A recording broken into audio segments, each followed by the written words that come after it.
आज चैतन्य चरितामृतच्या मध्य लीला ज्या आहेत त्या आपण अभ्यासाला सुरू केलेल्या आहेत. तर त्यातला पुढचा भाग आपण अभ्यासणार आहोत मध्य लीलांचा.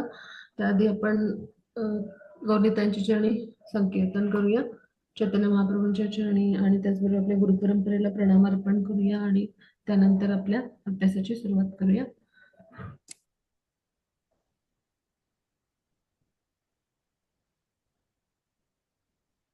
जय जय श्री चैतन्य जय नित्यानंद, जय जय श्री चैतन्य जय नित्यानंद, जय अद्वैत चंद्र जय गौर भक्त वृंद, जय जय श्री चैतन्य जय नित्यानंद, जय अद्वैत चंद्र जय गौर भक्त वृंद, जय जय श्री चैतन्य जय नित्यानंद, जय अद्वैत चंद्र जय गौर भक्त वृंद, जय जय श्री चैतन्य जय नित्यानंद, जय अद्वैत चंद्र जय गौर भक्त वृंद, जय जय श्री चैतन्य जय नित्यानंद, जय अद्वैत चंद्र जय गौर भक्त वृंद, जय जय श्री चैतन्य जय नित्यानंद, जय अद्वैत चंद्र जय गौर भक्त वृंद. आता आपण चैतन्य महाप्रभूंच्या चरणी प्रणाम अर्पण करूया. नमो महावदानाय कृष्ण प्रेम प्रदायते कृष्णाय कृष्ण चैतन्य नामने गौरतिशे नमः. आपले इस्कॉनचे प्रमुख संस्थापक आचार्य श्रील प्रभुपाद, आपले सर्वांचे प्रिय असे परमपूज्य आणि पूजनीय सर्वांचे असे जे आहेत आपले लाडके गुरु महाराज, त्याचबरोबर आपल्या जीवनात सर्वांच्या तसेच माझ्या जीवनात आलेले सगळे शिक्षक गुरु, त्याचबरोबर समस्त वैष्णव वृंद जे आहेत आणि आपण उपस्थित असलेले सर्व वैष्णव वैष्णवी, तर या सर्वांच्या चरणी आपण वैष्णव प्रणाम मंत्र सादर करूया. वाञ्छा कल्पतरुभ्यश्च कृपा सिंधुभ्य एव च पतितानां पावनेभ्यो वैष्णवेभ्यो नमो नमः. अनंत कोटि वैष्णव वृंद की जय. चैतन्य महाप्रभु प्रभु की जय. श्री श्री राधा गोविंद की जय. ग्रंथराज चैतन्य चरितामृतम की जय. श्रील कृष्णराज कविराज गोस्वामी की जय. श्रील प्रभुपाद की जय. गुरु महाराज की जय. हरे कृष्ण सर्वांना. सर्वांचं पुन्हा एकदा इस्कॉन महिन्याच्या वतीने मी चैतन्य चरितामृतचा जो अभ्यास वर्ग आहे त्यामध्ये स्वागत करते. आता आपण चैतन्य चरितामृतचा ज्या मध्य लीला आहे तर त्याचा भाग एक अभ्यास आहोत. त्याचे 5 भाग आहेत बरं का. तर त्यातला आपण भाग 1 मधल्या लीला अभ्यासतो आहोत आणि त्या आता आपण अभ्यासाला कालपासून सुरुवात केली, त्यातल्या महत्वाच्या लीला अभ्यासल्या. तर आता पुढचा भाग आपण अभ्यासणार आहोत. आता जगन्नाथ यात्रेला जाऊन तिथे त्यांनी नृत्य केलं चैतन्य महाप्रभूंनी, पण त्याच्या आधी अत्यंत महत्वाच्या गोष्टी आहेत की ज्याबद्दल आपण आज जाणून घेणार आहोत. तर सर्वांनी लक्षपूर्वक ऐकूया. पण त्याआधी थोडंसं मी सर्वांना आपण काय काय काल समजून घेतलं तर ह्याबद्दल विचारेन. म्हणजे कोणाला किती लक्षात आहे पाहूया आपण. आणि सर्वांना खूप साऱ्या लीला ऐकायला मिळत आहेत, तर असं नको व्हायला की आज ऐकलं तर कालचं बिलकुल विसरून गेलो.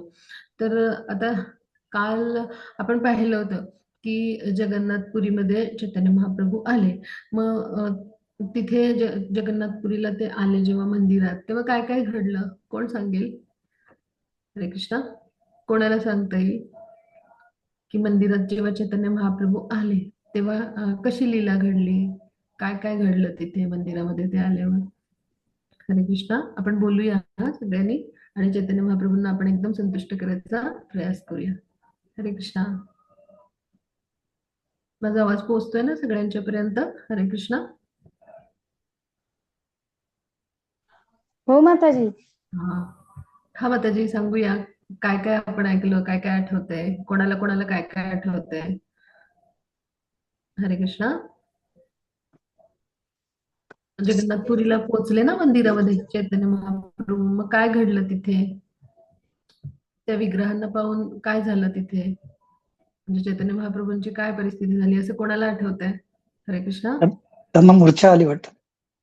हरी बोल. खूप छान, अगदी बरोबर प्रभू. आणि पुढे काय घडलं मग? जे आठवतं ते सांगूया. हम्म. हरे कृष्णा. मूर्छा आल्यानंतर मग काय झालं तिथं, कोण कोण आलं असं काही आठवतंय? हरे कृष्णा. अजून कोण सांगेल? अजून कुणाला आवडेल चैतन्य महाप्रभूंना एकदम संतुष्ट करायला? कोण बरं उत्तर देईल? हरे कृष्णा.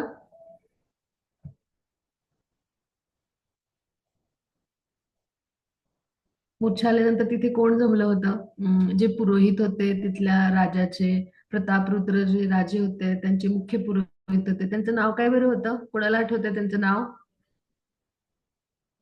हरे कृष्णा.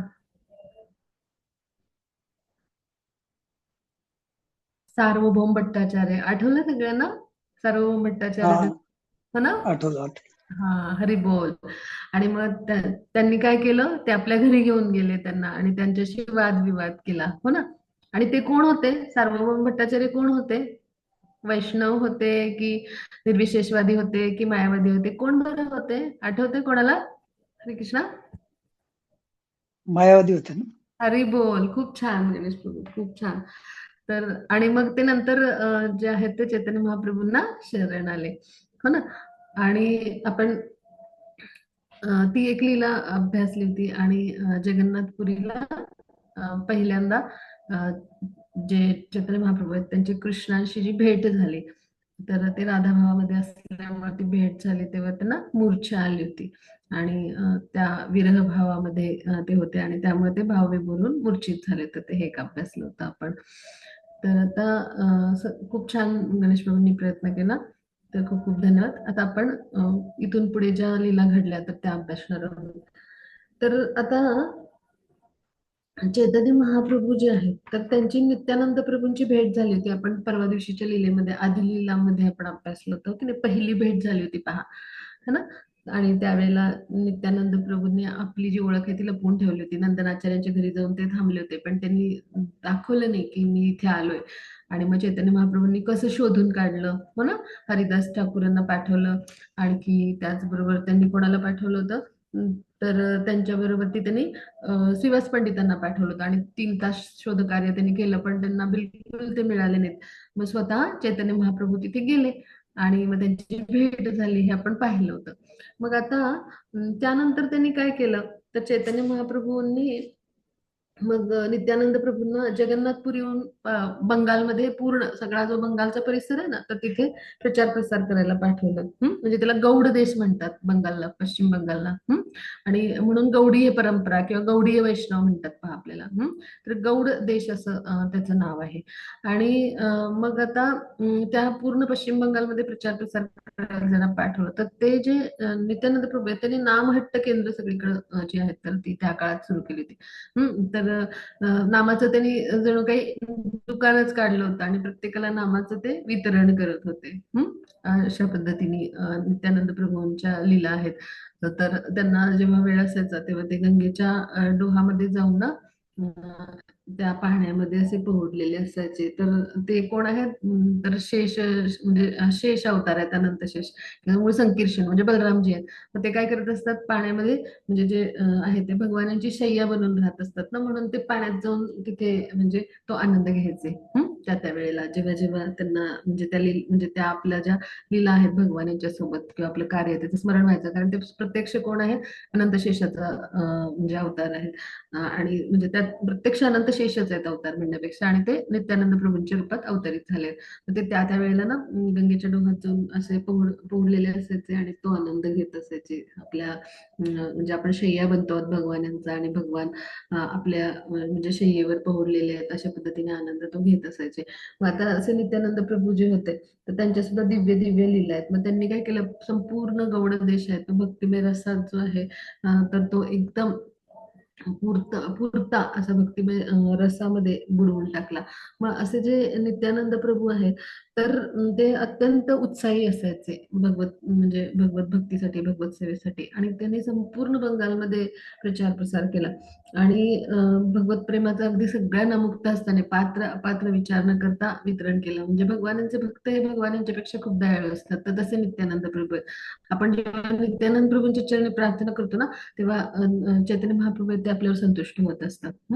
आणि मग आता नित्यानंद प्रभू जे आहेत तर त्यांनी काय केलं, म्हणजे ते साक्षात बलराम आहेतच आणि ते स्वतःला म्हणजे बलरामजी जरी असतील म्हणजे भगवानांचा पहिला विस्तार आहेत ते बलराम म्हणजे, पण ते स्वतःला भगवानांचा शाश्वत दास मानतात आणि त्यांची सेवा करतात, म्हणजे भगवान सेवक अशा रूपात ते असतात, नेहमी स्वतःला प्रस्तुत करत असतात.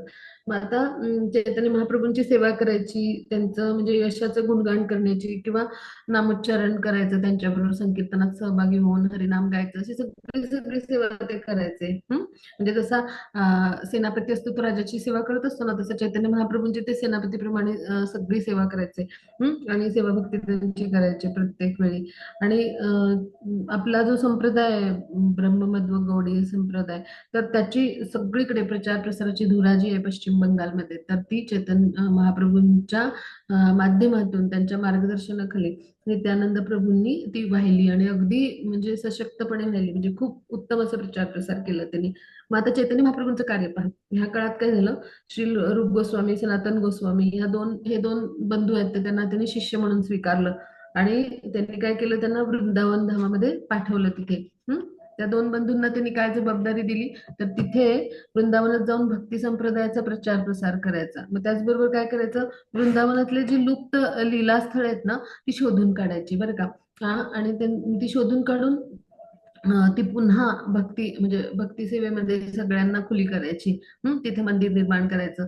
अशी महत्वाची 6 मंदिरं जी आहेत, तर ती वृंदावनमध्ये त्यांनी शोधून काढलेली आहेत. म्हणजे मदन मोहन, राधा गोविंद देव अशी जी आहेत.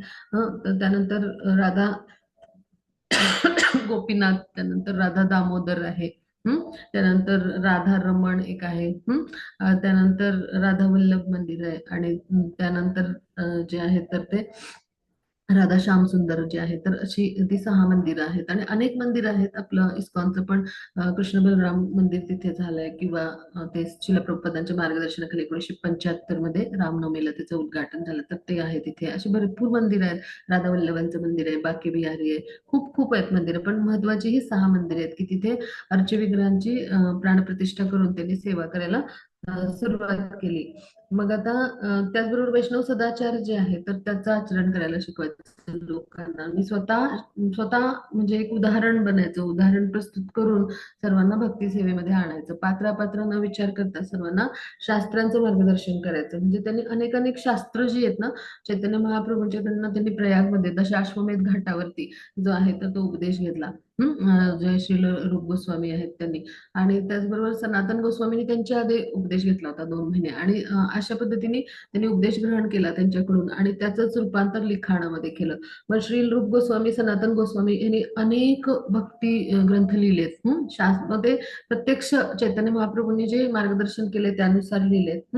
आणि त्यामागे हेतू हाच होता की अनेक मूढांचा आणि पतिजीवांचा उद्धार करायचा. तर पहा, जे अत्यंत विद्वान असतात ना आणि जे भक्तीच्या स्तरावरती पुढे गेलेले असतात ना, तर ते अशा पतित जीवांचा उद्धार करण्यात आणि असं आपला वेळ दवडत नसतात. म्हणजे तेव्हा सुद्धा भरपूर असे साधू पुरुष होते किंवा असे भरपूर यती होते की जे ह्या सामान्य पतित जीवांना दिशादर्शन करू शकतील. पण असे लोक असतात ते आपल्या साधना जी आहे किंवा आपल्या भक्तिमय प्रेमय सेवेमध्येच गर्क असतात ते. आणि त्यातच ते आनंद घेत असतात. आणि मग चैतन्य महाप्रभूंचं कार्य इथे कसं वेगळं आहे पहा, तर आपले जे शिष्य आहेत त्यांना त्यांनी म्हणजे हे खरं तर उच्च कोटीचे भगवानांचे जे आहेत तर ते भक्त आहेत, ते गोस्वामी जे आहेत ते 6 गोस्वामी. आणि म्हणजे त्यांची जी आहे ती अत्यंत कठोर तपस्या आहे भगवत चरणी. पण तरी देखील त्यांना त्यांनी म्हणजे ह्या उद्धाराचं कार्य सांगितलं. म्हणजे कितीही पतित जीव असेल तरी किंवा किती अज्ञानी जीव असेल तर त्यांच्यासाठी तुम्ही शास्त्राचं ज्ञान आहे ते सोप्या पद्धतीनं लिहून खुलं करा. आणि त्यासाठी त्यांनी कशा पद्धतीनं ते द्यायचं त्यांना, त्यासाठी मार्गदर्शन केलं आणि त्याच्यावर त्यांनी ग्रंथ लिहिले. मग गोस्वामींनी ना वेगवेगळे ग्रंथ लिहिले आहेत. आणि ते जे ग्रंथ आहेत तर त्याचं जे लिखाण आहे ते आपल्या सगळ्यांसाठी खुलं आहे. पहा, पूर्वी कसं होतं, शास्त्र जे होते म्हणजे शास्त्र म्हणजे काय, तर हे वेद पुराण जे आहेत तर हे सगळं उपनिषद, मग हे फक्त आणि फक्त ब्राह्मण वर्णाच्या लोकांसाठीच खुलं होतं. कारण त्या वर्णाचे लोकच त्या माध्यमातून त्याचा अभ्यास करून म्हणजे त्या स्तरावर म्हणजे उच्च आध्यात्मिक जे ज्ञान आहे तर त्याचा त्या पद्धतीने अभ्यास करून ते इतरांना ज्ञानदानाचं कार्य करत असतात. पण चैतन्य महाप्रभूंनी काय केलं, कलियुगामध्ये कसं आहे, सगळे पतित जीव आहेत आणि असं जे पथभ्रष्ट युग आहे, तर इथे आपल्यासारख्या सामान्यांसाठी जसं त्यांनी महामंत्र खुला केला सगळ्यांसाठी, तसं त्यांनी शास्त्रामधलं जे ज्ञान आहे, म्हणजे वेदांचं जे सार आहे, तर ते आपल्या सगळ्यांसाठी खुलं केलं ह्या गोस्वामींच्या माध्यमातून. आणि मग त्यांनी काय केलं, की जे सनातन गोस्वामी आहेत त्यांना आणि रूप गोस्वामींना ग्रंथांचं लिखाण करायला सांगितलं. मग सनातन गोस्वामींनी हरिभक्ती विलास, भागवतम, किंवा दशम टिप्पणी, दशम चरित अशा पद्धतीने ग्रंथांचं संकलन केले पहा. आणि त्याचबरोबर मग गोपाल भट्ट गोस्वामींनी काय केलं, सनातन गोस्वामींनी हरिभक्ती विलासमध्ये जी काही विषयवस्तू दिली आहे, तर वैष्णव सदाचाराविषयी, वैष्णवाचं आचरण कसं असावं, आणि त्यांनी समाजामध्ये एक व्यक्ती म्हणून, म्हणजे गृहस्थ असेल, ब्रह्मचारी असेल, संन्यासी असेल, असं, तर ज्या ज्या स्तरावर आहेत तर त्यांचं कसं असावं आचरण, हे मार्गदर्शन केलंय. पण कसं होतं की सनातन गोस्वामी जे आहेत तर ते पूर्वी मुसलमान राजांच्या दरबारी कार्य करत होते आणि ते शिष्य म्हणून त्यांना स्वीकारले चैतन्य महाप्रभूंनी. तर थोडंसं कसं होतं, त्यांना त्यावेळेच्या ब्राह्मण लोकांनी वाईट टाकल्यासारखं केलं होतं. म्हणून त्यांनी काय केलं, ते जे ग्रंथाचं लिखाण केलंय तर त्याच्या संकलन करायला गोपाल भट्ट गोस्वामींना सांगितलं, की जे ब्राह्मण होते, म्हणजे. आणि मग त्यांनी काय केलं, वैष्णव स्मृती नावाचे ग्रंथ लिहिले, की ज्याचे विलास आहेत, 20 विलास आहेत, म्हणजे प्रत्येक अध्यायाला त्यांनी विलास नाव दिले, म्हणजे 20 विलास आहेत, 20. तर त्यामध्ये सखोल वर्णन आहे पहा. म्हणजे सगळ्या प्रकारचं, म्हणजे पहिल्या विलासामध्ये जे आहे गुरु शिष्य म्हणजे जे संबंध आहे तो कसा स्थापन करायचा, गुरु शिष्यातलं नातं कसं. मग दुसऱ्या विलासामध्ये दीक्षा विधीचं वर्णन आहे. मग तिसऱ्या विलासामध्ये वैष्णव शिष्टाचाराचं वर्णन आहे. मग चौथ्या विलासामध्ये सगळे संस्कार, म्हणजे आपण तिलक धारण करतो किंवा तिलक आपण द्वादश आपल्या स्थानावर अंगावरती धारण करतो त्याविषयी वर्णन आहे. मग जपमाळा कशी पाहिजे, माळेवर जप कसा करायचा, मग गुरुपूजा कशी करायची, मग ध्यान कसं करायचं गुरुवरती, हे पाचव्या विलासात, म्हणजे ब्राह्मण दीक्षेनंतर हे सगळे भाग येतात. तर हे सगळं वर्णन आहे. अशा पद्धतीने म्हणजे सगळं वर्णन आहे, की तुलसी पत्र सुद्धा कसं गोळा करायचं, मग षोडशोपचार पूजा कशी करायची, पुष्प कसं गोळा करायचं, मग भोग कसा अर्पण करायचा, सगळं सगळं वर्णन आहे. म्हणजे असं कुठला भाग नाही की ज्याच्याविषयी, म्हणजे अगदी तर्पणाविषयीची सुद्धा वर्णन आहेत, असं सगळं वर्णन त्यामध्ये दिलंय. मग बृहद भागवतम मध्ये पण त्यांनी 2 भाग आहेत. पहिल्या भागामध्ये भक्तीशी संबंधित सगळं वर्णन आहे आणि दुसऱ्या भागामध्ये गोलोक वृंदावनचं महात्म्य आहे. मग अशाच पद्धतीनं 10व्या स्कंदावर त्यांचा दशम टिप्पणी म्हणून ग्रंथ आहे आणि त्यांचा बृहद वैष्णव तोषणी टीका म्हणून एक ग्रंथ आहे. तर असे अनेक ग्रंथांचं लेखन जे आहे ते त्यांनी केलंय. मग आता श्रील रूप गोस्वामींच्या माध्यमातून पण भरपूर ग्रंथ जे आहेत तर ते त्यांचं लिखाण झालंय. तर भक्तिरसामृत सुंदर सिंधू आहे, हा ग्रंथ श्रील रूप गोस्वामींनी लिहिलेला आहे. मग विदग्ध माधव, ललित माधव, तर ह्या नाटिका आहेत आणि त्या माध्यमातून भगवानांची भक्तिमय प्रेमसेवा कशी करायची, असे म्हणजे खूप भावाच्या स्तरावर, उच्च स्तरावर नेणाऱ्या अशा ह्या नाटिका आहेत. उज्ज्वल नीलमणी ह्यासारखा ग्रंथ आहे. तर हे खूप उच्च स्तरावर, म्हणजे जेव्हा भावावस्था ज्या आहेत ना त्या उच्च स्तरावर जातात, म्हणजे भगवान आणि भगवान यांची भक्तिमय प्रेममय सेवा एवढाच विचार तो करतो नेहमी, आणि केवळ भगवान यांच्या स्मरणामध्ये, म्हणजे प्रेमभक्तीमध्ये स्थित असलेल्या भक्ताचं जीवन कसं असतं, तर अशा स्तरावरच्या भक्तांविषयी ह्याच्यामध्ये वर्णन आहे. रूप गोस्वामीने अजून दान केली कौमुदी, स्तवावली, लीलाछंद, पद्यावली, गोविंद विरुदावली, मथुरा महात्म्य, नाटक चंद्रिका अशा ग्रंथांचंही संकलन केले. म्हणजे इतके सुंदर सुंदर ग्रंथ त्यांनी लिहिलेले आहेत. आणि मग विदग्ध माधव काय, कृष्णांच्या वृंदावन लीलावरचं नाटक आहे. तर उज्ज्वल जो नीलमणी आहे तो त्यांचं जे प्रेमसंबंध आहे ना, दिव्य प्रेमसंबंध राधाराणी आणि गोपिका ज्या आहेत त्यांच्या संबंधातला, त्याच्याविषयी वर्णन आहे. तर ललित माधव मध्ये काय, त्यांच्या द्वारका लीलांचं नाट्य रूपानं चित्रण होतं. असं पद्धतीचं त्यांचं जे आहे ते वर्णन आहे. मग आता जीव गोस्वामींनी काय केलं, आता हे जे जीव गोस्वामी आहेत तर हे षट गोस्वामींपैकी एक आहे. तर त्यांनी काय लेखन केलं, तर षट संदर्भ लिहिले. मग षट संदर्भामध्ये सुद्धा वेगवेगळे संदर्भ आहेत, तत्व संदर्भ आहेत, त्यानंतर भागवत संदर्भ आहे, त्यानंतर जे परमात्मा संदर्भ आहे, कृष्ण संदर्भ, त्यानंतर भक्ती संदर्भ आणि प्रीती संदर्भ. तर त्यामध्ये खूप म्हणजे भगवान आणि भक्त यांच्यामधलं नातं कसं असावं असं प्रत्येक ठिकाणी वेगवेगळे विषय आहे जे जे आहेत, तर ते वर्णन केलेले आहेत. म्हणजे एखाद्या शुद्ध भक्ताच्या जीवनामध्ये कशा पद्धतीने म्हणजे माधुर्य, प्रेम जे असतं ते भगवंतांचं असतं आणि त्याची भावलक्षणं, त्याची स्थायी लक्षणं, म्हणजे असे वेगवेगळ्या रसांचे प्रकार, अशा सगळ्याविषयी उहापोह वेगवेगळ्या स्तरावर जाऊन त्यामध्ये केलेलं आहे. आता गोपाल चंपू नावाचा पण ग्रंथ जो आहे तो त्यांनी लिहिलाय. मग तिथे सुद्धा त्याचे दोन भाग आहेत. पूर्व चंपू आणि उत्तर चंपू, म्हणजे अशा पद्धतीने त्यांचं जे वर्णन आहे तर त्यामध्ये सगळ्या कृष्णांच्या लीला आहेत पहा. आणि मग त्यानुसार त्याची विभागणी आहे. आणि आता रूप गोस्वामी आणि सनातन गोस्वामी यांचे ते पुतणे होते, जीव गोस्वामी, आणि त्यामुळं ते वृंदावन धामातच राहिले आणि त्यांनी अशा पद्धतीचं लिखाण केलं. मग आता जगन्नाथ रथयात्रा जी आहे त्या उत्सवाचं दर्शन घ्यायला जे आहेत तर हे सगळे आले तिथे चैतन्य महाप्रभूंच्या बरोबर. आणि त्यांनी काय केलं, तिथे 4 महिने राहून चैतन्य महाप्रभूंच्या बरोबर म्हणजे त्यांच्या संगतीत नर्तन गायन केलं आणि संकीर्तनाचा आनंद घेतला. मग आता त्यांनी गुंडीच्या जे आहे नावाचं जे मंदिर आहे सुंदराचलला, म्हणजे जगन्नाथ मंदिर आहे ते नीलाचल पर्वतावर आहे आणि सुंदराचल जे आहे तर तिथे गुंडीच्या नावाचं मंदिर आहे. मग तिथे आता काय केलं जातं तर सुंदराचलला गुंडीच्या नावाचं जे मंदिर आहे तिथे भगवान जगन्नाथ, बलदेव आणि सुभद्रा, तर यांना जे आहे ते रथाच्या म्हणजे रथावर बसवलं जातं. आणि ते जे रथ आहेत 3 ते पुरीच्या मुख्य मंदिरापासून, म्हणजे पुरी जगन्नाथपुरी म्हणजे काय आहे तर नीलाचल पर्वत आहे, तर ते म्हणजे द्वारका नगरी समजलं जातं. म्हणजे भगवान यांचा ऐश्वर्य रसात जिथे प्राकट्य आहे, द्वारकेसारखं. आणि द्वारकाधीश रूपात. आणि गुंडीच्या मार्जन म्हणजे गुंडीच्या मार्जन मंदिर जे आहे, जे गुंडीचे मंदिर म्हणतात, तर त्याला तिथे सुंदराचल पर्वतावर आहे, तर त्याला वृंदावन समजलं जातं. मग पुरीच्या मुख्य मंदिरा पासून तो सुंदराचल म्हणजे गुंडीच्या मंदिरापर्यंत तो रथ ओढत आणला जातो. आणि ह्याला गुंडीच्या यात्रा असं म्हणतात किंवा रथयात्रा असं म्हणतात. मग ओडिशाचे निवासी त्याला गुंडीच्या यात्रा म्हणतात, म्हणजेच ही रथयात्रा असते. मग भगवान चैतन्यांच्या आज्ञेवरून सगळ्या भक्तांनी त्यांच्या भेटीला जगन्नाथ यात्रेला यायचं ठरवलं. मग आता जगन्नाथपुरीला गुंडीचा उत्सव पाहायला हे म्हणजे येतात आणि 4 महिने तिथे थांबतात आणि मग घरी जातात. म्हणजे अशा पद्धतीने अखंड 20 वर्ष हे प्रभूंना भेटायला यायचे. मग आता इथे जी लीला घडली तर ती कशी घडली ती आपण समजून घेणार आहोत. मग त्याची पुढची स्लाइड घेऊया. हरे कृष्ण.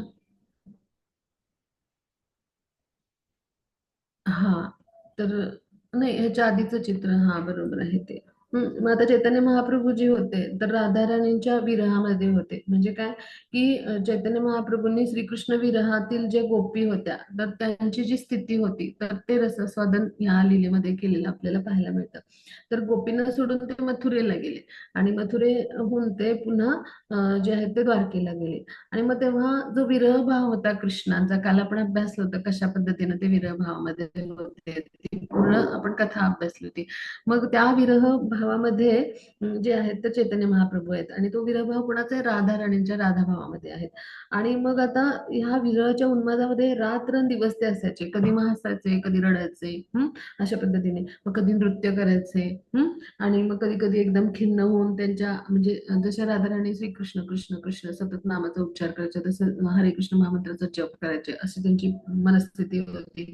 त्या भाव अवस्थेमध्ये जेव्हा असायचे चैतन्य महाप्रभू. मग आता जगन्नाथाच्या दर्शनाला सगळे जात तेव्हा मग चैतन्य महाप्रभू जात. मग तेव्हा त्यांची दीर्घकाळानंतर जी भेट झाली होती गोपींशी, मग तो गोपींच्या मनाचा जो भाव होता तर तोच भाव महाप्रभूंच्या अंतःकरणात होता. आणि आपले बंधू बलराम, बहीण सुभद्रा यांच्या समवेत ते सगळे भेटायला तिथे गेले होते. आणि मग हे सगळं आठवून, ह्या लीला आठवून, आधीच्या अवतारातल्या लीला आठवून, कारण भगवान आहेत स्वयं ते, आणि त्यामुळं त्या म्हणजे त्या विरह भावामध्ये ते राहायचे आणि ते रथासमोर नर्तन करायचे. आणि त्यांना अश्रुधारा जे यायच्या किंवा ते खूप आनंदात असायचे, असं होत राहायचं. मग आता त्यावेळेला ते काय म्हणाले, आता हे जी आहे लीला ती अशीच आहे की त्या विरह भावामधले त्यांचं नृत्य सगळ्यांनी पहा, त्यांचे भाव, त्यांना सावरण्यासाठी हे सगळे त्यांच्या भोवती असायचे, सगळे. आणि असे आता हे कसं असायचं कीर्तन, तर हे 16 त्यांचे कीर्तनाच्या मंडळी असायच्या बरं का. आणि प्रत्येक म्हणजे ताफ्यामध्ये किती मृदुंग लोक वाजवणार, किती जण करताल वाजवणार हे सगळं ठरलेलं असायचं बरं का. आणि त्यानुसार म्हणजे त्याचं जे आहे तर ते त्यानुसार त्या मंडळी ज्या आहेत तर त्या आपापल्या क्रमानुसार तिथे नृत्य करायच्या. तर एकूण जे होते तर ते 16 कीर्तन मंडळी अशा म्हणजे जे होत्या. आणि त्यामध्ये पुन्हा किती कीर्तनकार असणार म्हणजे असं ठरलेलं असायचं. मुख्य गाणारा कोण असणार, करताल वाजवणारे किती असणार, मृदंग वाजवणारे, असं सगळं खूप म्हणजे त्यांचं एकदम म्हणजे एकदम व्यवस्थितपणे ठरलेलं असायचं आणि त्यानुसार ते कीर्तन करायचे आणि संकीर्तनाचा आनंद द्यायचे सर्वांना. मग आता हे जे चैतन्य महाप्रभू आहेत तर त्यांनी म्हणजे अशा पद्धतीने की मी माझ्या प्राणनाथांना आता प्राप्त केले म्हणजे जगन्नाथजींना पाहून त्यांना असा भाव. आणि आता मी म्हणजे त्यांच्या दर्शनाशिवाय राहूच नाही शकत, हे असे माझे प्राणनाथ आहे. म्हणजे सेईत पराणनाथ म्हणजे अशा पद्धतीने बंगाली भाषेत ते प्राणनाथचं पराणनाथ असं. तर सेईत पराणनाथ असं पद गायचे चैतन्य महाप्रभू खूप सुंदर असं. आणि श्रीकृष्णांना किंवा मी कधी वृंदावनला परत जाईन अशा पद्धतीनं त्यांचा भाव असायचा. म्हणजे राधाराणींच्या भावामध्ये ते सदैव म्हणजे विरह भावामध्ये घडून गेलेले असायचे. आणि मग त्यांची भेट जेव्हा झाली त्यानंतर वृंदावनात त्यांना जायची इच्छा निर्माण झाली. म्हणजे त्यांची कुरुक्षेत्रात पण एकदा भेट झाली नंतर युद्धानंतर. मग त्यावेळेला सगळे गोपगोपी त्यांना भेटायला आले होते. मग त्यानंतर त्यांना वृंदावनला कधी घेऊन जाता येईल अशी त्यांना इच्छा होती.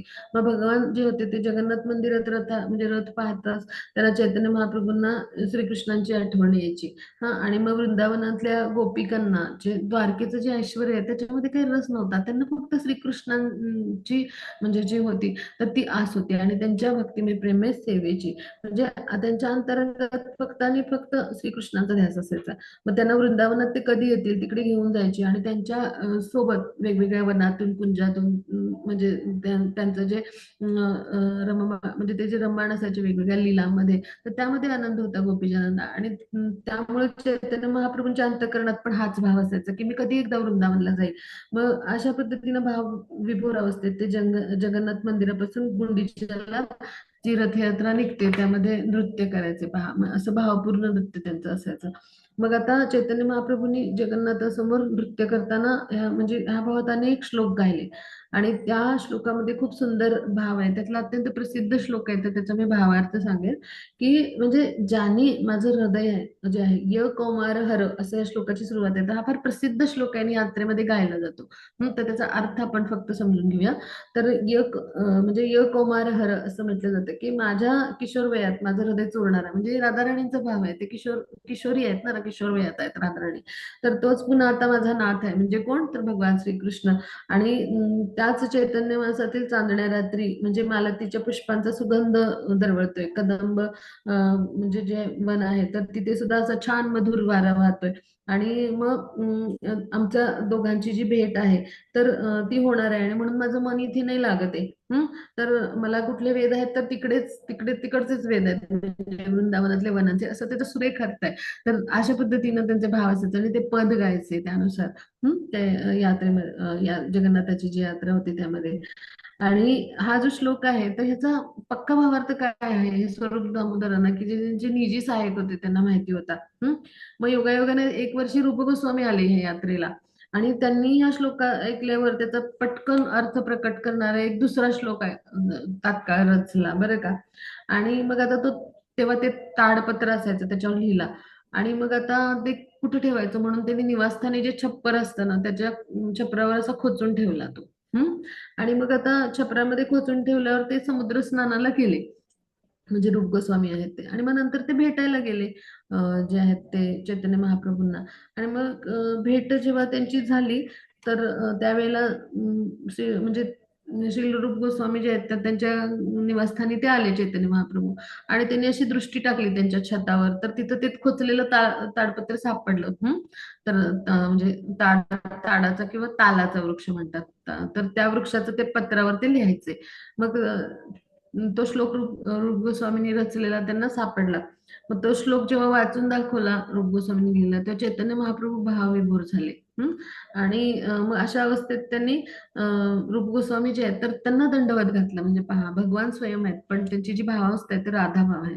आणि त्यांनी काय केलं, असे उच्च कोटीचे वैष्णव आहेत भगवान भक्त यांचे म्हणजे राधाराणींच्या भावामध्ये, त्यांनी काय केलं, रूप गोस्वामींना दंडवत घातलं. म्हणजे आपल्या वरिष्ठ भक्तांसमोर दंडवत घालायचं किंवा अशा दंडाप्रमाणे लाकडाच्या ओंडक्याप्रमाणे आपण पडून राहायचं. तर चैतन्य महाप्रभूंनी त्यांना दंडवत घातलं. मग रूप गोस्वामींनी पण त्यांना दंडवत घालून प्रणाम केला. म्हणजे पहा, जे दोन वैष्णव आहेत ते एकमेकांची सेवा करण्यासाठी, एकमेकांना प्रणाम करण्यासाठी कशा पद्धतीने आतुर असतात पहा.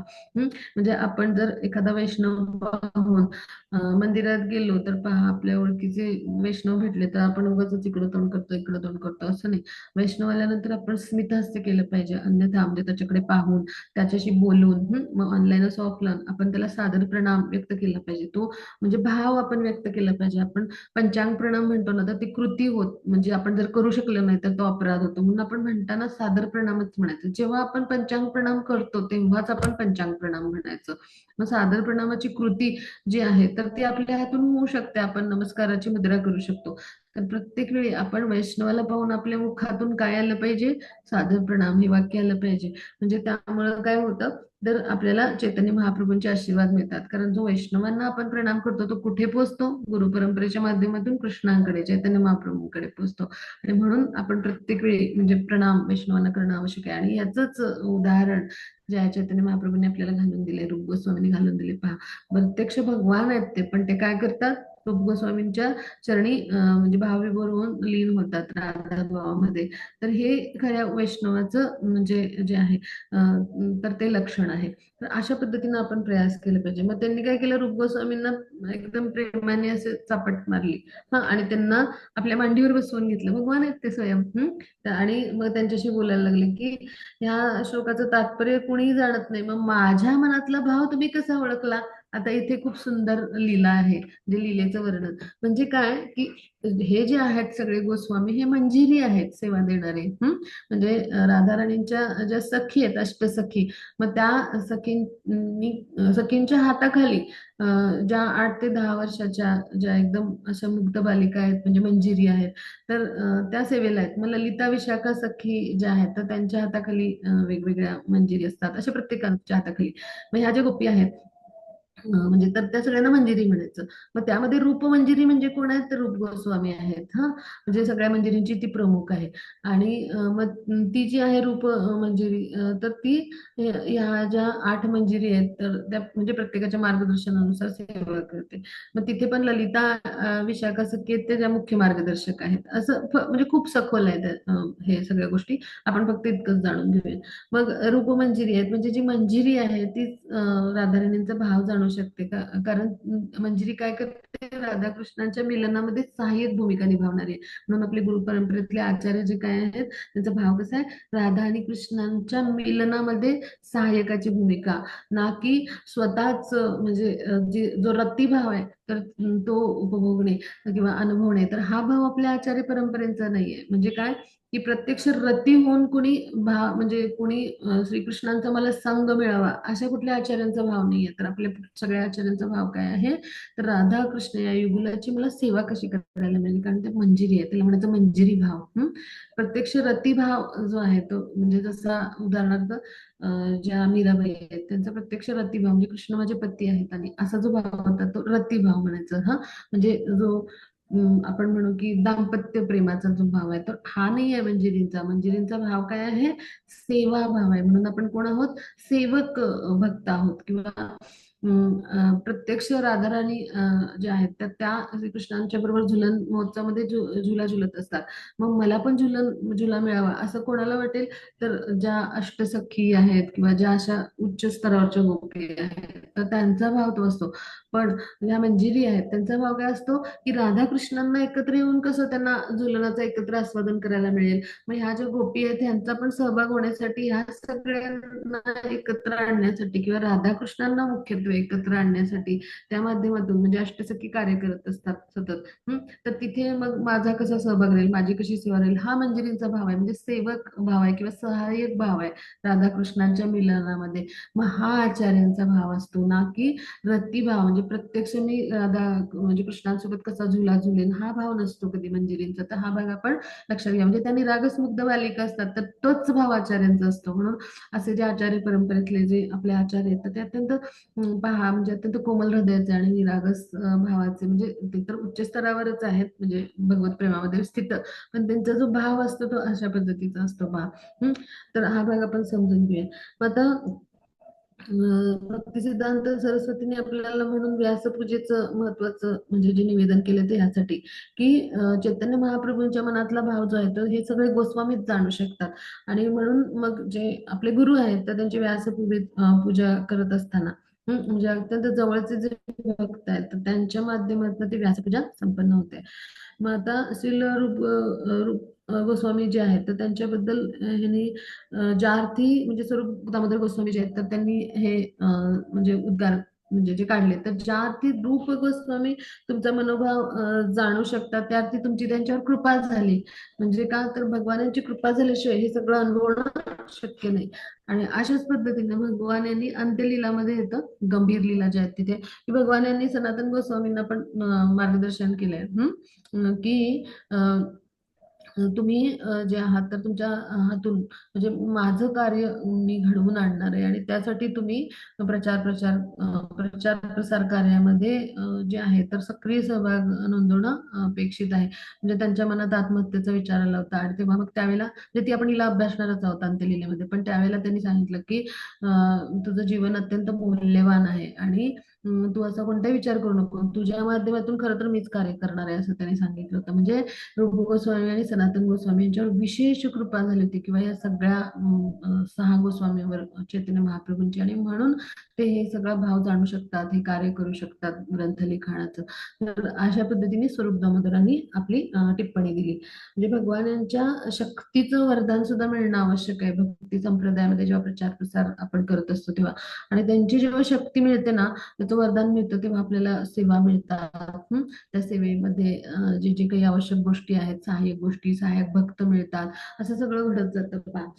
तर तसंच त्यांच्या जीवनामध्ये पण घडत गेलं. तसं लिखाण होतं, ग्रंथांचं लिखाण होतं. म्हणजे अशा सगळ्या ज्या सेवा ज्या आहेत तर त्या कधी मिळतात भगवान जेव्हा आपल्याला त्या शक्तीने म्हणजे ज्या शक्तीने आपल्याला जे आहे तर ते आपल्यावर कृपा करत असतात किंवा आपण भगवत शक्तीने युक्त जेव्हा होतो तर ती भगवत शक्ती आपल्याला मिळणं आवश्यक आहे. आणि यासाठी केवळ आणि केवळ शरणागती किंवा शरण जाणं भगवान यांना हा हेच आवश्यक आहे. म्हणजे आपली कुठलीही सेवा असते ना अगदी सोप्या सेवा आहेत. म्हणजे आता आपल्यासारख्या भक्तांनी याच्यातून कसं शिकायचं म्हणजे प्रॅक्टिकल इम्प्लिमेंटेशन आपण म्हणू विज्ञानाच्या स्तरावर आचरणाच्या स्तरावर तर आपल्याला कुठलीही सेवा आपण अगदी प्राथमिक पातळीचा भक्त असो ज्याला निवपाईट म्हणतात, कुठल्याही स्तरावरचा आपण भक्त असो भक्ती ही कुणालाही करता येते.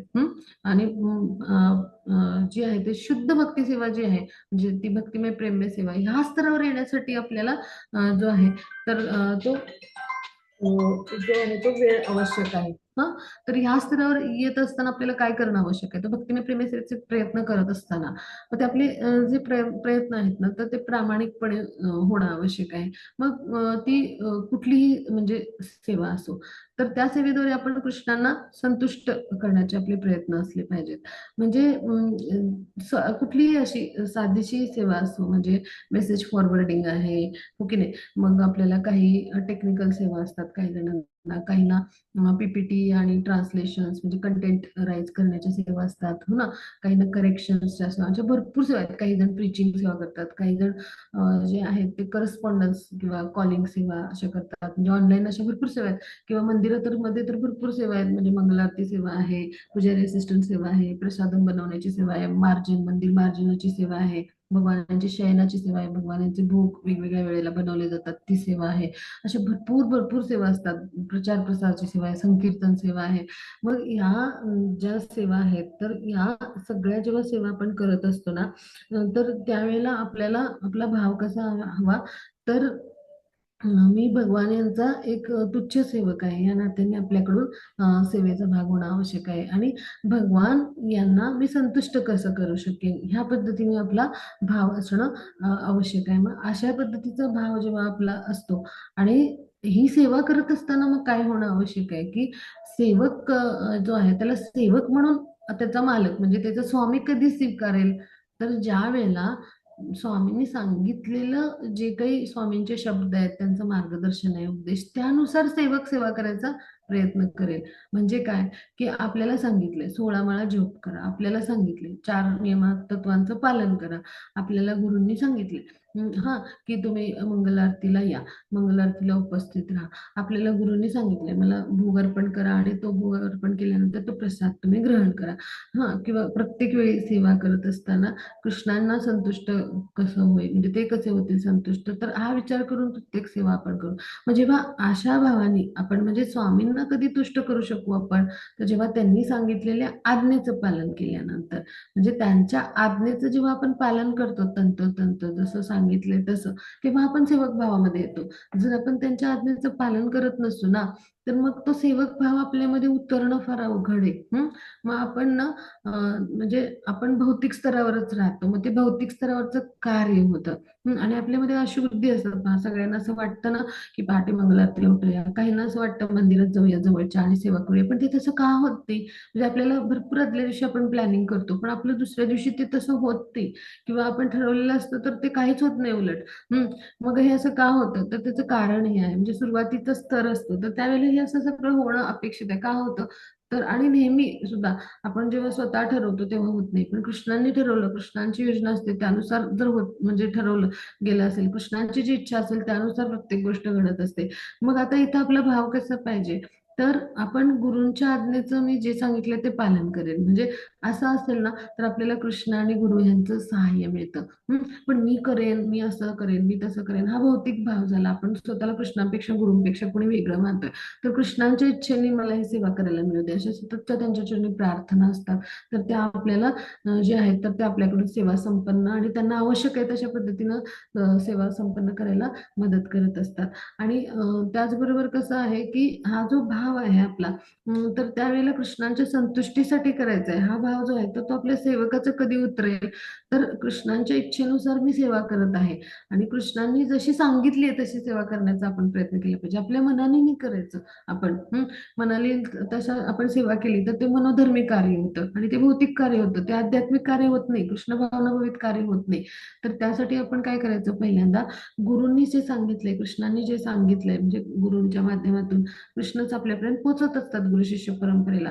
तर ते जे सांगितले जसंच्या तसं जर केलं ना आपण, तर आपण परंपरेला जास्त जास्त जोडले जातो. आणि तेवढंच नाही, तर गुरूंच्या विषयी आपली अटॅचमेंट तयार होते, म्हणजे आपला जो संबंध आहे ना तो दृढ व्हायला मदत होते. मग त्यासाठी गुरुनी सांगितलं हे आधी आपण ऐकलं पाहिजे. गुरु सांगतात मंगल आरतीला या, पण आपण झोपूनच राहिलो. आपल्या अनेक अडचणी असतात. भौतिक जीवन कसं आहे की पदम पदम विपदाच आहेत. आणि भक्तिसिद्धांत सरस्वती काय म्हणतात की आपण नरकात गेलो तरी अडचणीच आहेत आपल्याला. म्हणजे ह्या भौतिक जीवनात हे असंच आहे, सगळं दुःखीच आहे. आणि वेगवेगळ्या म्हणजे पथावर आपल्याला ऊन पावसाळ्याप्रमाणे ऋतुचक्राप्रमाणे अडचणी आहेत. पण आपल्याला काय करता आलं तीच आपली परीक्षा बघत असतात कृष्ण. म्हणजे हीच परीक्षा आहे भक्ती, म्हणजे भक्ती शुद्ध भक्ती सेवेच्या स्तरावर येत असताना हीच आपली परीक्षा असते की आपण या आसक्ती कशा त्यागतो. आणि आपण या भौतिक विचारातून स्वतः, म्हणजे प्रत्येक भौतिक विचार आपला जो आहे तर तो जो आहे त्याची जागा म्हणजे तो प्रत्येक भौतिक विचार आहे तर तो त्याची जागा, म्हणजे तो रिप्लेस होऊन त्याची जागा कसा आध्यात्मिक विचार घेतो. तर हे प्रयत्न म्हणजेच भक्तिमय प्रेममय सेवेचे प्रयत्न, म्हणजे ही कठोर तपस्या आहे. आणि या स्तरावर आपण येण्यासाठी जेव्हा प्रयत्न करतो ना, तर त्यावेळेला अडथळे अनेक येतात, मग अनर्थ असे उभे राहतात मोठ्या डोंगरांसारखी, आणि किती जन्मांचे असतात आपल्याला माहिती नसतं.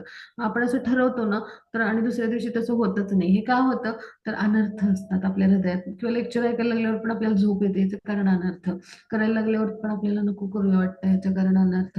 वाचायला लागल्यावर झोपत येते, याच्या कारणानर्थ. म्हणजे आपले सगळ्यांनी आता हे पाहिले असतील बारकावे. तर मग ह्यासाठी काय करायचं, गुरूंना तळमळीच्या प्रार्थना, आणि चैतन्य महाप्रभूंना नित्यानंद प्रभूंना प्रार्थना. आणि त्यानुसार आपल्या ज्या नाही होणार ना, त्या होत नाही त्या गोष्टी लिहून काढायच्या, आणि होणाऱ्या गोष्टी त्या अजून कशा चांगल्या होतील म्हणून त्या पण लिहून काढायच्या.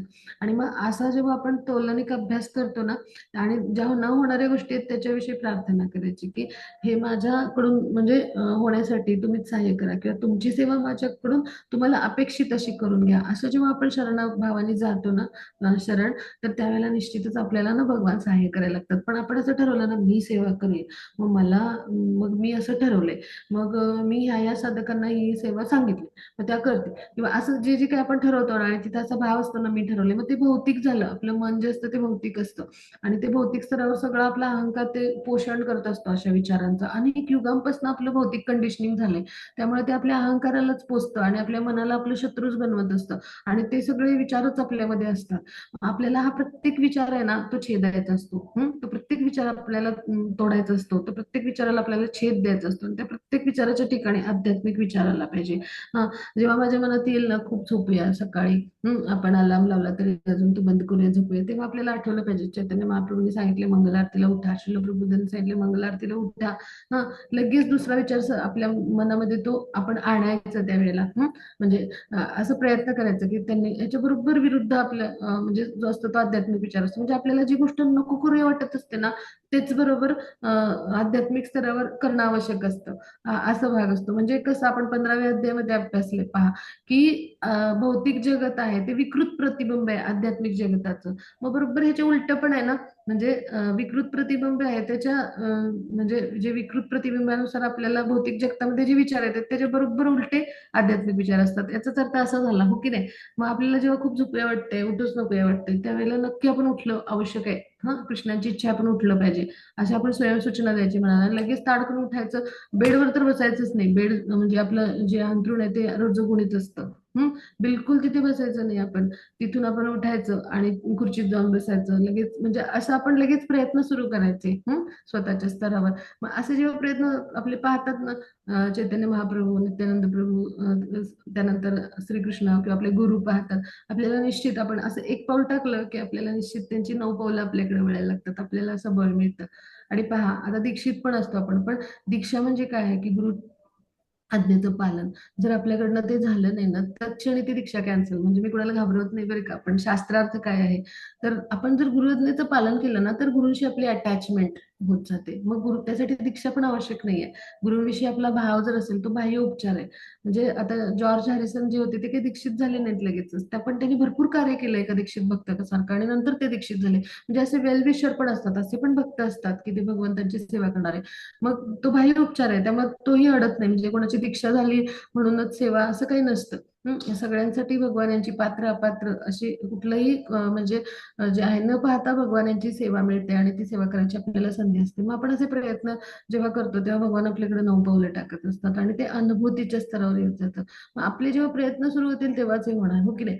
मग आपण लक्षात ठेवायचं की जो विचार आपल्याला वाटतो ना हे करूया नको, ते आपण करायचं. म्हणजे आध्यात्मिक स्तरावरचा जो आहे, म्हणजे तो करूया नको वाटत असेल ना, तर ते आपल्यासाठी आवश्यक सेवा आहे. आणि त्याचबरोबर जे आहे 4 निमक तत्वांचं पालन, म्हणजे अत्यंत प्रामाणिकपणे. म्हणजे आपण 4 त्रुटी करत असतो ना, 4 ज्या गोष्टी आपल्यामध्ये आहेत ना, दोष, प्रमाद आहे.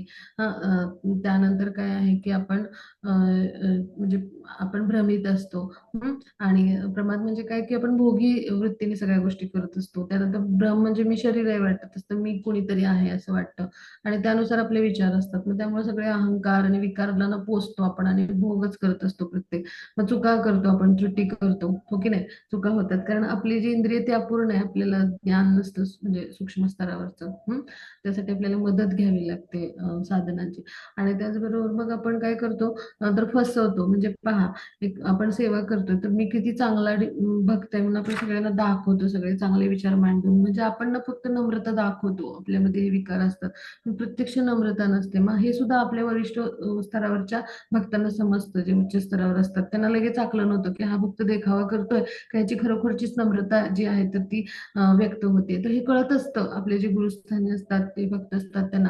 मग आपलं मोस्टली काय होतं की आपण दिखावाच करायला लागतो सुरुवातीला, पण हा दिखावा करता करता आपल्या अंगी नम्रता एक दिवस येते, आपल्यामध्ये एक दिवस ते सगळा सेवाभाव येतो. पण यासाठी आपले प्रयत्न झाले पाहिजेत. म्हणजे आपले सुरुवातीला यांत्रिक पद्धतीने प्रयत्न होतात वैदिक साधनेमध्ये, किंवा आपले सुरुवातीला कसे होतात की रुटीन आपण रेग्युलर केले असतं, म्हणजे करायचं ते काम असं जसं असतं भौतिक जीवनात, तसं होतात. पण हे करता करताच भाव यायला लागतो आपल्याला. त्यामुळे हे प्रयत्न आपले होणं आवश्यक आहे. मग हे सगळे जे आहेत तर हे गोस्वामी आहेत ते म्हणजे ह्याच्याही पलीकडं म्हणजे या मंजिरी स्तरावर आहेत. तर जे आहेत हे सगळे आचार्य तर त्यांचे आपल्याला आशीर्वाद मिळतात आणि परंपरेला आपण जोडले जातो. त्यामुळे ते आपली काळजी घेत असतात. जेव्हा आपला भाव असतो ना की प्रयत्न करूया आपण, तेव्हा हे सगळे गोस्वामी जे आहेत परंपरेतले तर ह्यांचे आपल्याला आशीर्वाद मिळायला लागतात आणि त्यामुळे काय होतं आपल्याला एक प्रकारचं आध्यात्मिक बळ प्राप्त होतं आणि आपल्याकडून सेवा होते. तर अशा पद्धतीनं सेवेमध्ये आपला भाव असला पाहिजे. तर हा जो आहे ना तो हीन भाव आहे आणि तिथे आपल्याला कृष्णांना मी कसे संतुष्ट करू शकेन असा आपला भाव असला पाहिजे. मग ह्या भावामध्ये राहून आपण जर सेवा केली तर कृष्णांना ती म्हणजे जे आहे तर सर्विंग लीडर आपण म्हणतो म्हणजे सेवेमधला मी म्हणजे जो आहे तर तो प्रमुख आहे, प्रमुख सेवेकरी आहे अशी आपली भावना असली पाहिजे. किंवा आपण सेवा करतोय तर तिथं त्या सगळ्या सेवकांमधला मी सगळ्यात हीन सेवक आहे अशी आपली भावना असली पाहिजे. मग तेव्हा आपल्याला चैतन्य महाप्रभूंचं जे आहे तर ते ब्लेसिंग्स मिळतात. मग आता त्यांच्या चिंतनाचा विषय काय होता या रथयात्रेमध्ये राधा आणि कृष्ण जे आहेत तर त्यांची झालेली भेट.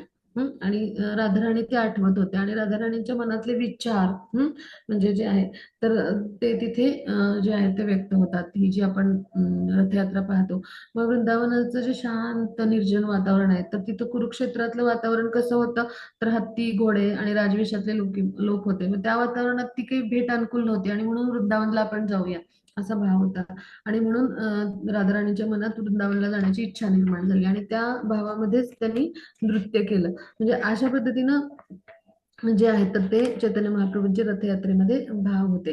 मग आता श्रीकृष्ण पुन्हा वृंदावनात यावेत आणि त्यांच्यासोबत लीलांचा आनंद घ्यावा यासाठी त्यांची इच्छा होती गोपीजनांची किंवा राधाराणींची. त्यांच्यासोबत इंद्रिय भोगाची इच्छा नव्हती कुठली, त्या स्तरावरच ते नव्हते. म्हणजे श्रीकृष्णांचं ऐश्वर्य व्यक्तिगत सौंदर्य ह्याच्याकडे राधाराणी किंवा गोपी आकर्षित झाल्या नव्हत्या. तर त्यांचं काय होतं त्यांचं जे होतं त्यांच्याकडे आकर्षण ते केवळ त्यांची सेवा करायला मिळावी आणि त्यांच्यासोबत दिव्य लीलांचा आनंद घेता यावा. मग या संदर्भात म्हणजे त्यांच्या ज्या अवस्था आहेत तर तशा चैतन्य महाप्रभूंच्या या नृत्यामध्ये भाव अवस्था आहेत. आणि मग चैतन्य महाप्रभूंनी काय केलं जेव्हा जगन्नाथाचं दर्शन केलं तेव्हा ते त्यांची बहीण सुभद्रा समवेत होत्या. मग त्याची पुढची स्लाइड घेऊया. तर त्यांची बहीण जी होती सुभद्रा समवेत त्या होत्या. मग त्यांच्या हातामध्ये काही तेव्हा बासरी नव्हती. हा जो विरह भाव आहे ना तो अशा पद्धतीने व्यक्त करत आहेत ते. आणि ही जी रथयात्रा आहे तर ती पहा म्हणजे सगळे भक्त आहेत ते रथ ओढतायत. मग आता म्हणजे त्यांचं जे सौंदर्य आहे तर ते कसं आहे तर नंदनंदन रूपात आहेत ते म्हणजे त्रिभंग मुद्रेमध्ये आहेत. तर पहा इथे त्यांचं अशी मुद्रा आहे, बासरी नाही आहे हातात पण तो विरह भाव आहे, कृष्ण आहेत त्यामुळे आणि राधाराणीचा भाव आहे त्यामुळे तो विरह भाव आहे पहा. तर ह्या लीलेचा अर्थ असा होतो त्रिभंग मुद्रेप्रमाणे ते उभे आहेत पण ते श्रीकृष्ण असल्यामुळं पण बासरी हातात नाहीये तर ते राधाराणीच्या भावामध्ये आहेत आणि विरह भावामध्ये आहेत पहा.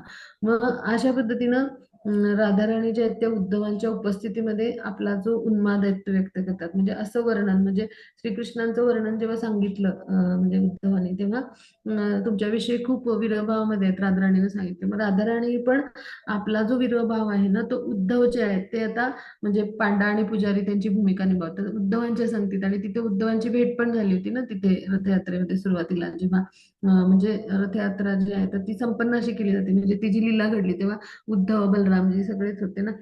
आणि त्याचबरोबर हे जे नारद मुनी आणि सुभद्रा मैया तर त्यामुळं त्यांच्या समोर ती आपली अशी भावावस्था प्रकट करतात राधाराणी आणि अशा भावावस्था ज्या आहेत ते प्रकट करतच त्यांनी जी शेवटची 12 वर्ष आहेत ती त्या दिव्य उन्माद अवस्थेमध्ये म्हणजे ती भावविभोर अवस्था आहे राधाराणीची त्याला महाभाव अवस्था म्हणतात त्या अवस्थेमध्ये त्यांचे संकीर्तन जे आहे ते घडतं. आणि मग आता चैतन्य महाप्रभूंचा जो रथ आहे त्यांच्या समोरून तो जात असतो मग तो तिथे कसं व्हायचं की जेव्हा चैतन्य महाप्रभू आणि श्रीकृष्ण जगन्नाथ जे आहेत तर त्यांची भेट व्हायची तर तेव्हा इतक्या वर्षांनी मग मला ते विसरलेत का इथे तर म्हणजे इथे तर त्यांच्या लक्ष्मी माता सेवा करतायत जगन्नाथपुरीमध्ये असं त्यांना वाटायचं राधाभावामध्ये. मग ते काय करायचे नृत्य करत करत पाठी द्यायचे. मग हा जो रथ आहे ना तो मग जाऊन थांबायचा. त्याचा जो स्पीड असायचा ना, तर तो जो आहे तो कमी होऊन जायचा. म्हणजे तो म्हणजे ते पुढे पुढे जायचं नाही मग रथ. का तर राधाराणींचा विरह भाव कृष्णांना, मग तो रथ तिथेच थांबायचा. मग जेव्हा चैतन्य महाप्रभू यायचे आणि त्याला स्पर्श करायचे ना, त्यावेळेला तो रथ पुन्हा पुढे जायचा. म्हणजे अशा पद्धतीनं मग आता चैतन्य महाप्रभू आणि राधाराणी यांची नजरानजर, म्हणजे राधाराणी जे आहेत म्हणजे त्यांचा भाव जो आहे राधाराणीचा आणि श्रीकृष्ण यांची जगन्नाथाच्या स्वरूपात त्यांची नजरानजर होते. मग तेव्हा इतका आनंद म्हणजे होतो, म्हणजे कृष्णांना आपण भेटल्याचा असं तो भाव आहे. आणि त्या भावामध्ये ते अत्यंत म्हणजे खूप म्हणजे भावविभोर होऊन नृत्य करतात. मग पुढे थोडं रथ जातो. मग पुढे थोडं गेल्यानंतर मला कृष्ण जे आहेत तर ते विरहामध्ये म्हणजे विरह भावामध्ये म्हणजे माझी आठवण काढतायत का असं त्यांना पाहायचं असतं राधाराणींना. हा, म्हणून ते राधाराणींच्या भावातले जे आहेत ना चैतन्य महाप्रभू, ते मुद्दामच पाठीमागे राहतात. आणि जगन्नाथांच्याकडे पाहतच नाही तसं करतात. म्हणजे जशी प्रेमिका जी असते ती प्रियकराकडे दुर्लक्ष करते, पाहत नाही, पण तिच्या मनात तेच सगळे विचार असतात की माझ्याकडे लक्ष आहे की नाही. असं जसं भौतिक जीवनामध्ये पाहतो तर असाच हा भाव, पण हा दिव्य स्तरावरचा माधुर्य भाव आहे. तर मग राधाराणींच्या मनात असा विचार जेव्हा येतो म्हणजे चैतन्य महाप्रभूंच्या, तेव्हा ते पाठी राहत असतात तिकडे भक्तांसोबत असतात. मग त्यावेळेला जगन्नाथांचा रथ जो आहे ना, तर तो पुन्हा पुन्हा जाऊन थांबतो आणि पुन्हा हलतच नाही काही केलं किती भक्तांनी ओढला तरी. मग जेव्हा चैतन्य प्रभू महाप्रभू तिथे नृत्य करत येतात आणि त्यांच्या म्हणजे हातांचा किंवा पायांचा त्यांच्या अंगाचा स्पर्श झाला की तो रथ पुन्हा पुढे जायला लागतो. तर अशी सुंदर ही लीला आहे. म्हणजे त्यांचा मधला म्हणजे प्रियकर आणि प्रेयसी यांच्यामधला जो दिव्य माधुर्य भाव आहे ना, तर तो या रथयात्रेच्या माध्यमातून जो आहे तर त्या माधुर्य रसाचं जे आहे तर ते आस्वादन करत असतात चैतन्य महाप्रभू आणि जगन्नाथांच्या रूपातले श्रीकृष्ण. आणि हे जे गोपीजन आहेत म्हणजे गोपीजन म्हणून भक्त येतात सगळे आणि तो रथ ओढत असतात. आणि हे सगळे त्यांच्यावर संकीर्तन करणारे जे आहेत ते गोपीच्या रूपामध्ये असतात सगळे. आणि सुभद्रा मैया आणि यांचा पण रथ येतो, बलरामजींचा रथ येतो. आणि असं पद्धतीने ती सुंदर अशी माधुर्य लीला जी आहे तर ती जी आहे तर ती घडते. म्हणजे अशा लीलेच्या माध्यमातून कृष्ण प्रेम जे आहे ते इतकी सगळेजण रथ ओढायला येतात, तर त्यांना कृष्ण प्रेमाचं जे आहे ते वितरण करायला पात्र अपात्र न पाहता अशा पद्धतीने नित्यानंद प्रभू आणि त्यांची सगळी टोळी असते ती सिद्ध असते. म्हणजे एकाच एकाच म्हणजे वेळी जे आहे ते विप्रलंब भावाचं जे आहे ते प्रदर्शन, माधुर्य रसाचं जे आहे आस्वादन जे आहे ते चैतन्य महाप्रभू आणि जगन्नाथ स्वरूपात, जगन्नाथजींच्या आर्चविग्रहांच्या स्वरूपात भगवान श्रीकृष्ण करत असतात. त्याच वेळेला इतर भक्त आहेत ते त्यांच्या मिलनासाठी सहाय्यक भूमिका गोपीजनांच्या सारखी निभावत असतात, म्हणून त्यांचा उद्धार होत असतो. आणि त्याच वेळेला त्यांच्या सखी आणि इतर गोपी किंवा इतर मंजिरींची भूमिका त्यांचे जे भक्त असतात कीर्तन मंडळीतले किंवा सहाय्यक भक्त आहेत किंवा जे गोस्वामी किंवा जे असे उच्च स्तरावरचे त्यांचे निजी स्तरावरचे जे सहाय्यक आहेत किंवा असे उच्च स्तरावरचे त्यांचे शिष्य आहेत, भक्त आहेत, तर ते निभावत असतात. आणि त्याद्वारे भगवान यांच्या राधाराणींशी कसं मिलन होईल, भगवान जगन्नाथजींचं राधाराणींची म्हणजे चैतन्य महाप्रभूंची, अशा पद्धतीनं त्यांची सहाय्यक भूमिका ठरत असते. आणि त्यासाठी ही जगन्नाथ यात्रा जी आहे तर ती जगन्नाथपुरीपासून गुंडीच्या मंदिरापर्यंत जी आहे तर ती संपन्न होते. आणि त्या लीलेमध्ये सहभागी होणारे सगळे सगळे जे असतात तर त्यांचा कृष्ण कृपा होत असते, राधाराणींची कृपा होत असते. आणि त्याचबरोबर आपल्या परंपरेतल्या सगळ्या आचार्यांची कृपा होत असते, चैतन्य महाप्रभूंची कृपा होत असते. आणि म्हणून आपण रथयात्रा जी आहे ना ती आपण जरी ऑनलाईन पाहिली तरी आपल्याला त्यांची ब्लेसिंग मिळत असतात, आशीर्वाद प्राप्त होत असतात.